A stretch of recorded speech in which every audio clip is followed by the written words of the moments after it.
Okay. I'll make you a deal. Unlock this cell and I'll give you this. There's no other way out of that parking garage. Believe me. Sorry, I can't do that. I have to talk to the chief first. Look, we're both prisoners in the station. So either we play nice and help each other out, or... Shit. It's coming. What? What's coming? Come on. Come on, don't be an asshole. Hey, you need this! Just get me the fuck out of here!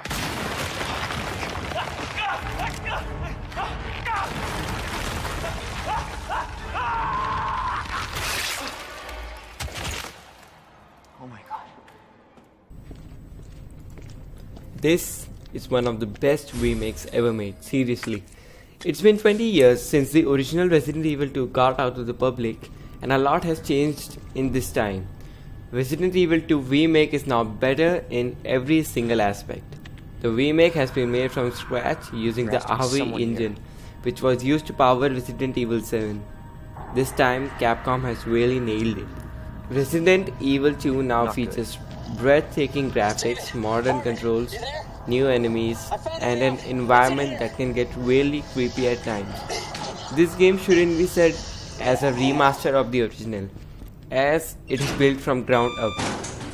Now, instead of playing as a 3D pixelated character running through pre-rendered backgrounds with a fixed camera angle, you play in a fully 3D environment. The facial animations that the game features take you into the next level of realism in games. The graphics brings the game to life. The Raccoon City Police Department is a great setting for the game, as it always had been. But now it features darker shadows, blind corners, and gloomy corridors. Some parts of the station feature total darkness, which forces you to make your way with the flashlight in constant uneasiness. The building has a lot of riddles to solve, and completing them gets you further inside the building, which is mostly blocked by wrecks or locked doors. There are no objective markers, which forces you to remember the layout of the places that you visit. The story is now twisted, and be ready to find some unexpected surprises, especially if you have played the original game. You can play as Leon S. Kennedy and Claire Redfield in the two campaigns the game has to offer. The two campaigns are similar but not the same.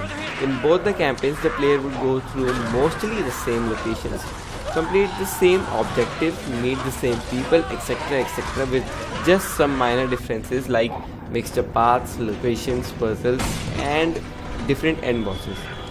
Each of these two characters would meet someone who would deviate them from their path. You do have to adapt your playstyle, as both Leon and Claire have different weapons and both of them fight differently. I would have loved to have just a little more variety. There is not really much to invest your time in the second campaign, but you shouldn't go by my words, as you may find it interesting. In my opinion, this game has the best looking zombies ever made for a game. The level of detailing is insanely good. Your zombies are now more intelligent, and I really like the way they behave when you blow off a piece of them. Zombies might look the same, but I noticed something, that their health is randomized. All of them aren't the same. Some might die in a shot or two, while others would stand and take hell of a beating before going down. And just because you blew the legs of an undead, don't think that they're really dead now this time.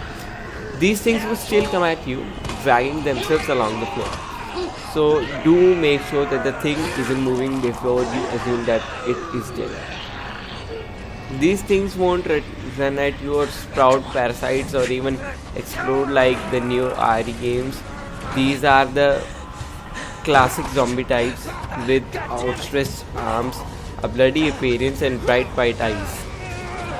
But what I found missing was more zombie models, as I remember encountering the same faces occasionally through my 9-hour campaign as Leon. Inventory management is crucial in this game. You cannot carry everything useful that you find. This requires the player to think what he should take with him. You do not have a lot of ammo and neither health packs, and with a very limited inventory space, it becomes even more difficult to choose what to carry. Now the good news is that if you clear an area of the undead, it will stay clear. Though more can seep in through openings like broken windows, but that shouldn't be a problem as it is easy to barricade them. This would also give the player some breathing room. Resident Evil 2 now has an excellent sound design. You can hear the rain splattering on the windows, the moan of a zombie nearby, or the heavy footsteps of you know who in the adjacent room.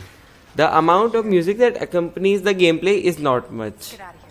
This remake has its own music score now, which is awesome in my opinion. However, if you are a die-hard fan of the original game, you can buy the deluxe edition of this game, which has an option to replace the new score with the original one. The game now runs seamlessly as there are no slow door opening animations. Also, dead bodies of zombies that you kill would remain at their places even after loading a save, which was a thing that I really liked. Well, remember Mr. X? The mutant in the trench coat is still here, and he's now more ruthless and merciless. This emotionless, invincible killing machine will try to hunt you down as you make your way through the station solving the puzzles. He's always lurking around objects that you might need. He can be killed, and evasion is your only option. You can just temporarily blind him with a flashbang. You can also track him by listening to his heavy footsteps. He can even hear you, so think before shooting a dumb zombie. Why should you take the risk of alerting Mr. X when you can just slip by? He would appear only in the game to stalk you, and well, just to let you know, he's strong enough to break through walls and choke slam you single-handedly. But as you get used to him, you'll find him annoying rather than scary, and that's because the tyrant would be on your tail all the time when you're solving a puzzle and trying to progress the story. The voice acting in some parts of the game doesn't live up to the expectations, and well, that's a big letdown. It's just fine, neither good nor bad. There's nothing wrong with the writing part as it always felt satisfying. The game can get really tense and stressful at times, but there's nothing psychological about it.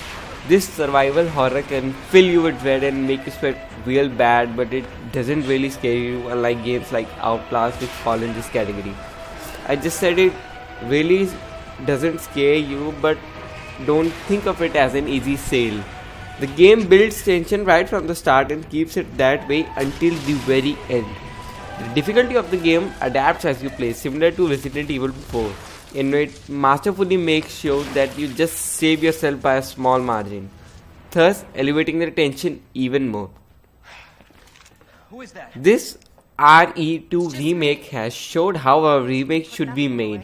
Clever mixing of elements doesn't give you a hint that this game is a remake. There are some things missing though, like the spiders that were in the original game.